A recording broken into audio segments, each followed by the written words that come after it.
suffer in that moment if they accumulated the karmic cause to suffer. If they hadn't experienced the and don't think there's only one cause, karmic cause for suffering. Like, oh, my children, they're worse than other children because now they're suffering, they're created. No, there are endless karmic causes to be happy and to be suffering. But in that moment, if they suffer, that is not the karmic. It's a result of you shouting, but not the karmic result. There's a difference. Karmic result means it is mainly the result of an action I've accumulated in the past, a volition and action. So if, as Manu says, if that action gives mainly rise to suffering, my own suffering, yes, my own action giving rise to suffering, right, my own suffering, then it's a non-virtuous action. In relation to that, I call it virtuous, non-virtuous. So when people say, just to mention that, when people say there's no good and bad in Buddhism, I think what they mean is there's no absolute good and bad. I agree with this. There's no absolute good, as in like inherent good. Absolute good or absolute bad means it's just in and of itself good, in and of itself bad, not dependent on anything else. But you remember I told you this, what Geshe what Geshe one of my teachers once said, during a teaching, out of the blue, when the teaching started, he said, the Buddha is bad. And I was totally confused. Why is he saying that? And I checked again. He said, the Buddha is bad, and anger is bad, is good. And so I translated that, and then he specified, he said, the Buddha is bad, and the Buddha is bad because the Buddha harms something. And anger is good because it benefits something. So the Buddha is bad because it harms happiness. It harms suffering. The Buddha harms suffering. Anger is good because it benefits suffering. Okay? So in relation to that, we apply this terminology. But why do we not say that the Buddha is bad? Because we don't want suffering. We want happiness. And so we say if something harms the thing that we want, which is happiness, we call that bad. If everything was topsy-turvy, like topsy-turvy, what's the word? Topsy-turvy. Like everything was upside down, and I wanted suffering, I really wanted to suffer, all of us would just, we'd love suffering and we wouldn't like to be happy, then love would be bad and anger would be good. Because love would harm that which we want, suffering, and anger would benefit that which we want, suffering, or would harm that which we don't want, happiness. You see? So it's only in relation to what we actually want. Our mind, what does it want? It wants to be happy, it wants to be peaceful, it wants to be satisfied. So that which brings us that, we call that, in relation to what we want, we call that good or bad. There's no absolute good or bad. It is only good in relation to what I want. Love is not good in relation to the wall, because the wall neither suffers nor feels happiness. So love is not good for the wall, it's not bad for the wall. Don't think the wall wants to exist. That's just projecting our wish onto the wall. I mean, the wall, there's no consciousness thinking, I want to be. I don't want anyone to hack into me out of anger. For the wall, anger and hatred, it's not good or bad, it's nothing. Because there's no wish, this, that, and the other. Am I making sense? So it's only in relation to us as living beings that it's good or bad. Okay? So everything that exists is only this, that, and the other, whatever it is, in relation to something other than itself. Does that make sense? Only in relation to... So even hot and cold, we think this weather is cold. It's only in the relation of the experience on your skin. Right? You would say the temperature in this room is cold. I don't think so. I think it's warm. So, in relation to your experience, the room is cold. In relation to my experience, the room is warm. Is it both? Yes. Is it absolutely cold? No. Absolute means independent of anyone, it's cold. It's not. It's only in relation to the experience of cold. In relation to a stone or a wall, it's neither cold nor hot. In relation to the wall, It's not hot or cold. It seems like, oh, in relation to the wall, because the wall is cold. Well, it's cold in relation to me, and not in relation to anything else. Does that make sense? So it's always in relation to something or someone that... Manu, you don't seem to disagree. That's a very... Either it's Indian and means yes, or it's a kind of not totally not totally agreeing. But sorry, actually, Tome? You're Tome? Yes. You said you... I just said, what about the cause? Because you're talking about virtuous action from the point of view of the result, which is decreased suffering. What about the cause, the intention for the action? This is also from the point of view, you always go to the result. Whether something is virtuous or not is always in relation to the result. But if your intention is to do good and you end up harming someone, well, your intention again brings you happiness, so it's a positive one. So okay, your action, because the cause is positive, cause is positive, the motivation is positive, but why is it positive? Again, because of the result. Am I making sense? Action of hitting someone. Okay, action of hitting. Why is it positive? Because, or pulling a tooth, or cutting someone open. Okay, cutting someone open sounds terrible. Motivation is to benefit the person. If you're a surgeon, to remove some growth, so you need to cut them open. So cutting them open, why is it a positive action? Because the person doing this doesn't want to torture the person being cut open, but wants to heal them. But then the question is, why is that motivation positive? Because it is to benefit another person. That's the so you can talk about it that way, but also saying because it brings happiness again. If you want to benefit someone, what you bring to others comes back to you. So therefore, what comes back to you is benefit, is happiness. Therefore, it's positive. Okay? Yes, Manu? But we assume that Buddha nature is in everybody. Well, even without assuming. Even if you didn't assume. Is it a fact? No, even if you didn't assume, it would still work with karma.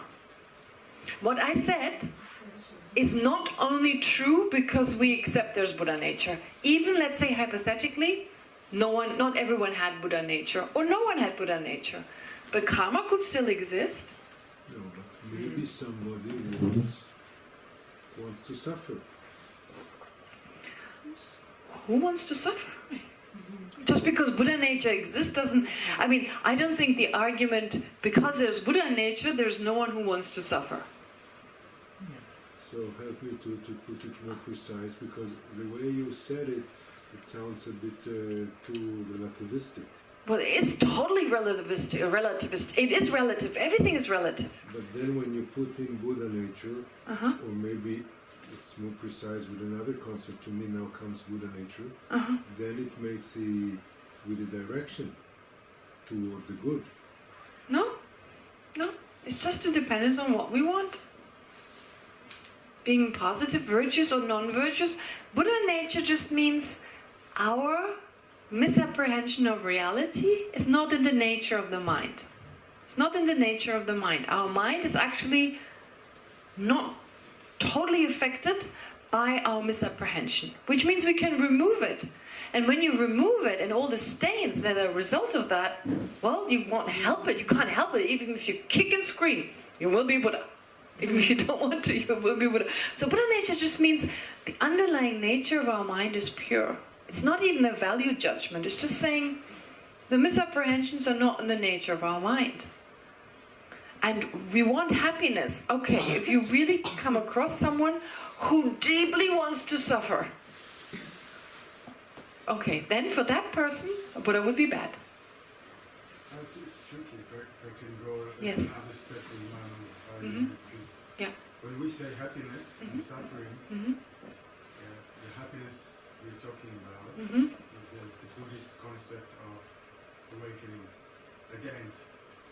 And maybe if I'm looking at that, maybe if we had a real option of looking at it, some of us would say, oh, that's boring, that's not happiness. But that's just because you don't understand what it means. That's just misperceiving it. No, so at the moment, okay, maybe. I don't know. You're convinced, it's a matter of faith at the moment, because we don't Sure. we don't know, right? So that at the moment, each one of us would say, I prefer to be happy than to suffer. Okay? But we don't talk about, at the moment maybe my happiness is, I don't know, stealing, so we say, no, it's the long term. Okay? When we talk about the long term, the kind of happiness we're talking about is it's actually not the happiness that we know. It's something deep peace of mind, tranquility and everything. So maybe not everybody wants to go there, and if not everybody wants to go there, you see what I'm saying? It's not so obvious that everybody wants that. No. I'm not talking about the happiness of nirvana. If you don't know what it is, I'm not even talking about that. I agree with you. Of course, we don't even know what it feels like. Why would I wish for that? I don't know what I'm wishing for. Like, no. This is the problem, really. Of course, it makes total sense that people say, why would I not want my samsaric happiness? I'm giving that up for what? And I agree, we have no real sense of it, that there's something so much greater. And right now, we may think it doesn't exist. Okay, if it does exist, we're wrong, but we still, right now, I cannot prove the existence, I just believe in it. So that's a whole different matter. But just in general, that we want to be satisfied. We don't want to feel, what are sufferings? We don't want to be fearful, we don't want to worry, we don't want to be sad. I think that's what we all have in common. Unless, I don't know anyone who, or maybe there's someone, you may get attached to your sadness. It gives you another sense of satisfaction. Oh, I'm sad again. But really, that's the sense of satisfaction. That's what you're striving for. I started with Neil's question about what's a virtuous thought at the moment of death. And you said virtue is whatever is leading to happiness. But the kind of thoughts you brought up, as the last moment thoughts, are not necessarily the ones that would lead me to samsaric happiness. What are the ones to call them virtue, because they might lead me towards getting closer to my to nirvana or to awakening. That's how you define virtue or virtue. No. Oh, of course not. For instance, having the thought, may someone be happy. That leads to a happy experience, for instance. It leads to a certain karma ripening where I have a greater potential for happiness. It actually only becomes a cause of nirvana or even enlightenment if I have the motivation, if I dedicate it in that way. So basically, I would say as ordinary beings, my mom has never heard, well, my mom heard about nirvana. Yes, she did. But my grandmother, she died before I became a Buddhist, so I don't think she really knew about nirvana. She was very simple, was not very well educated, so I don't think she knew about it. I don't think, but I think still she accumulated virtuous thoughts, just naturally. She wanted someone to be happy, and that would have led to her happiness. So, positive thoughts.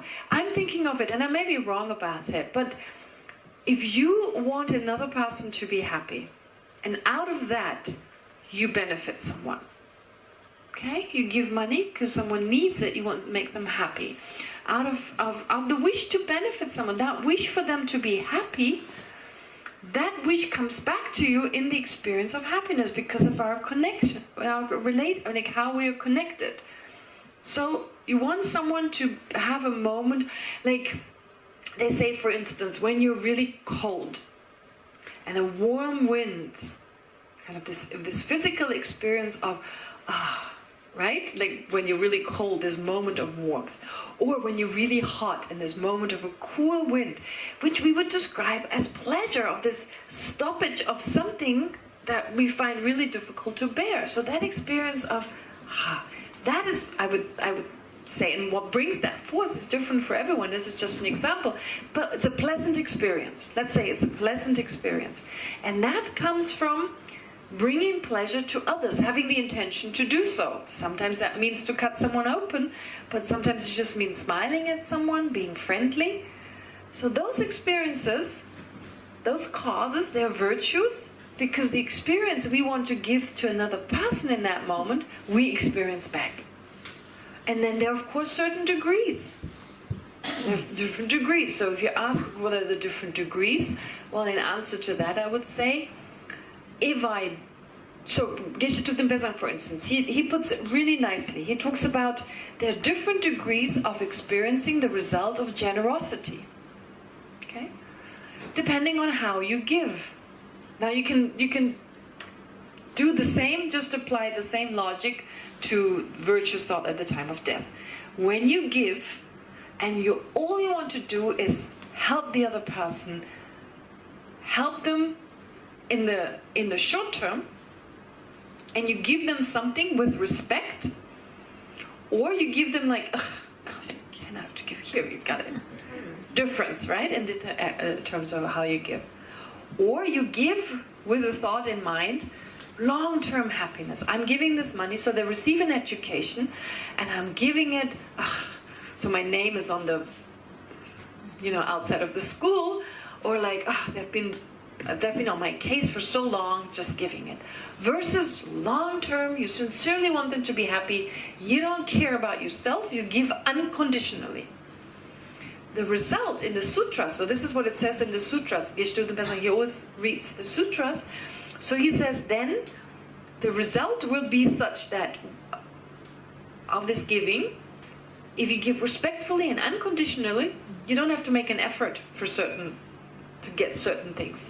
While if you give with a condition, with certain expectations, etc., you have to work hard to become wealthy. So you see, there are different ways in which your happiness can be experienced in relation to how willing you gave. If you gave willingly, unconditionally, it comes back very naturally. If you didn't give, it'll be difficult. If you work hard, you make some wealth. If you don't work hard, it's not going to come naturally. So you see how each action here, our sense of virtuous action can be totally unconditional, or have an aspect of the I coming in. So certain degrees. Now you can apply this to anything else. How effortlessly, how many options you have. Like the more options. Happiness is also a degree of freedom. That you have choices. That you have a choice, I want to become this, that, and the other. I can pick and choose. I have the freedom to take some time off and maybe travel and right? So there are all these different aspects. And those are all types of what we consider, that's what we wish for. It's the thing we wish for. It gives us pleasure. And therefore it's a result of a virtuous action. I don't even think we need to mention enlightenment and nirvana, because I agree with what Boaz is saying. Of course, we have no sense of it.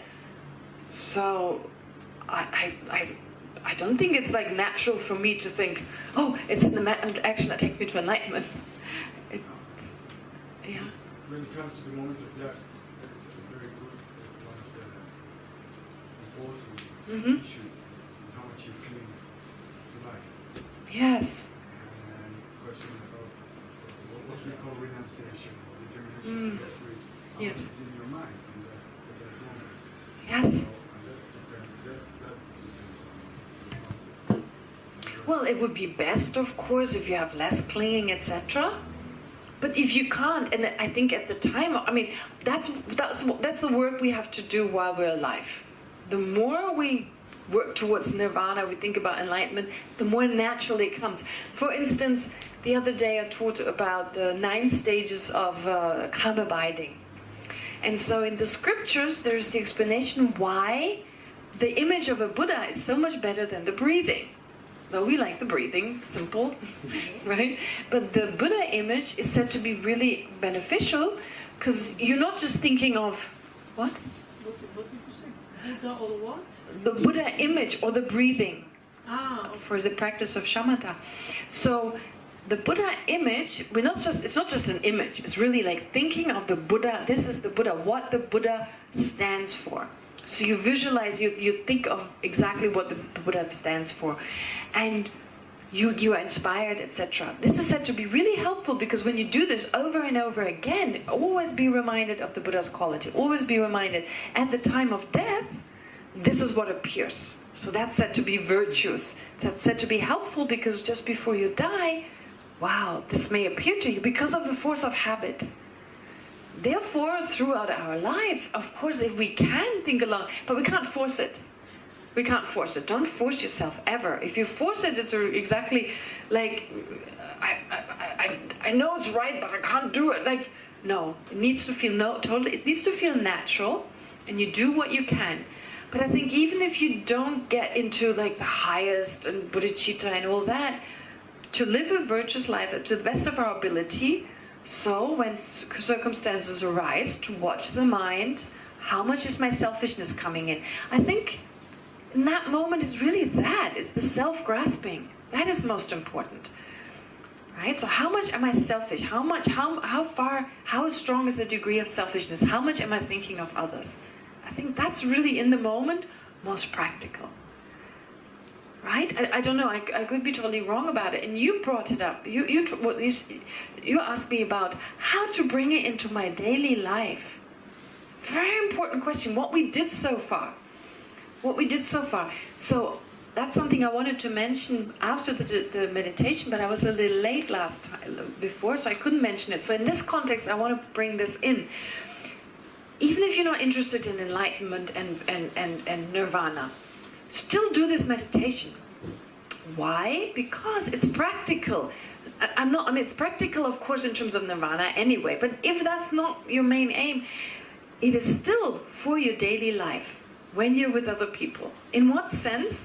Well, the meditation you did today, you come to the conclusion, I hope, or maybe not, but possibly, wow, that I, that appeared so strongly in this extreme situation, I couldn't find it. Did you have that sense? I couldn't find it. Okay, for some it's stronger, for some less. Sometimes you have to do it over and over. But you come to the conclusion, wow, the I is not there. Can't find it.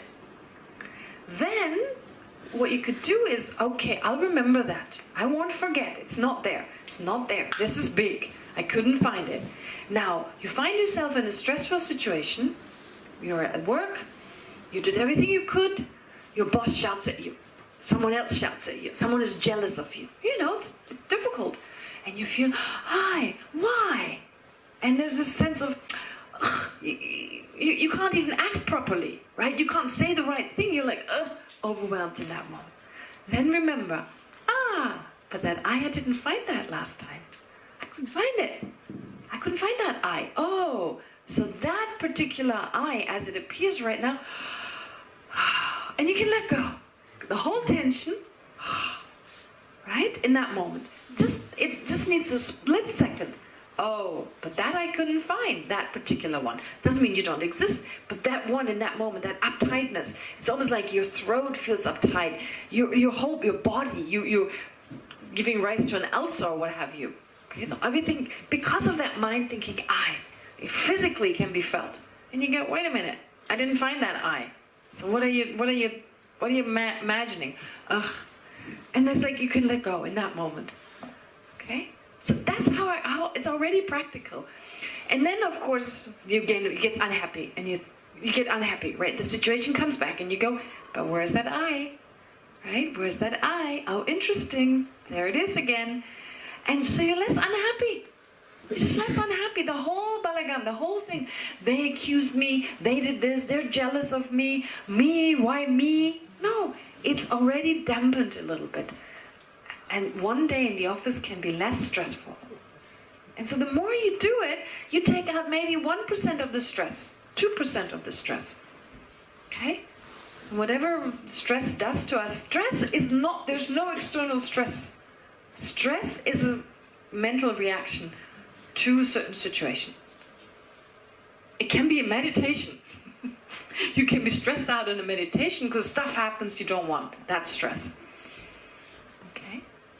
Does that make sense? So how this is actually practical. And so when you feel like, ooh, okay, then alright, let's check. Usually you feel unhappy. When unhappiness arises, the self is somehow involved. So then to check, how much is my self-cherishing at work? How much am I thinking my happiness versus others? Right? There's a degree of my happiness, theirs. Okay? While versus my happiness and theirs. Both. So an action that comes from both happiness, even stronger, their happiness, okay, then it becomes a virtuous action. I don't know. But if you talk about the strength of a virtuous action, that's what I would say. But I could be wrong.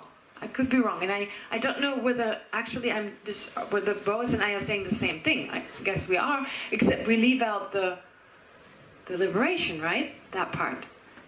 No, it's different. I'm just saying using the word virtues has a very general meaning. I do think that it comes to a point where we have a Buddhist application to the word virtue.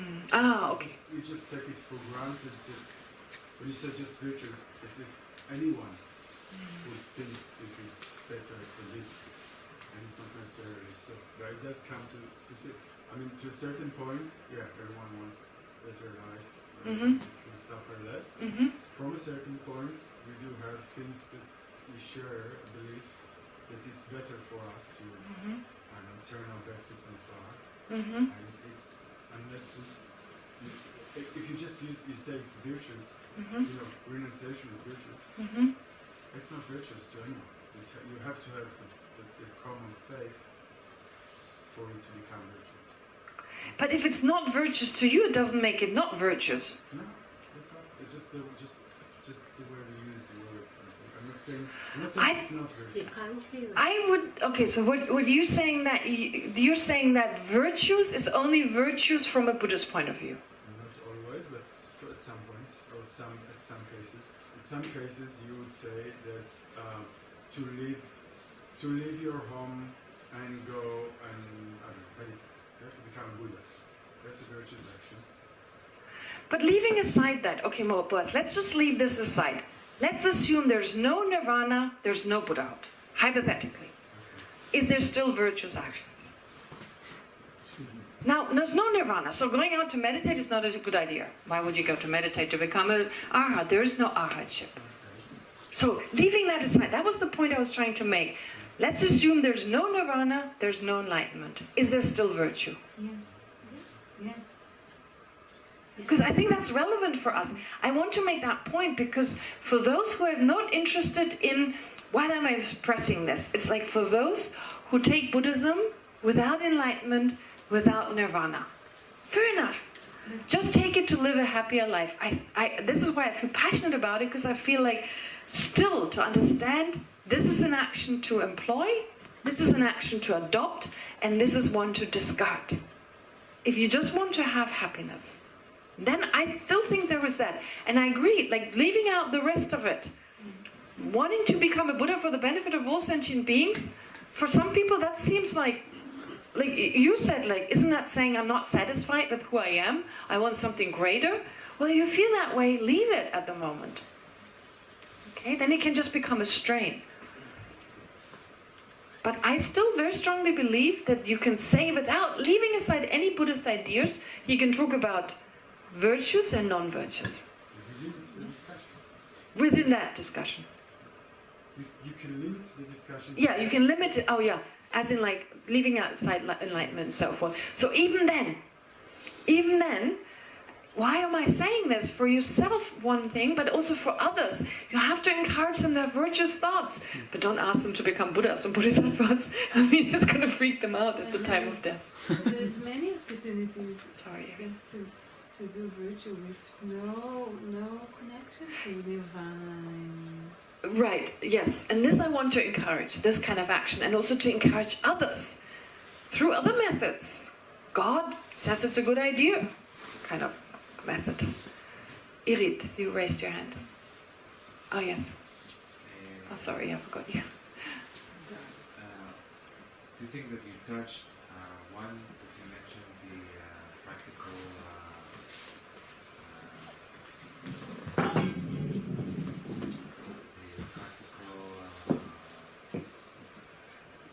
Aspect of meditating on selflessness? Yeah. Actually, earlier when we had a discussion group, Yes. you mentioned that this selfless experience, I would say, or not finding the I, is actually something that has relieved me from my anxieties of death that I suffered for many years. And, that remembrance, because I still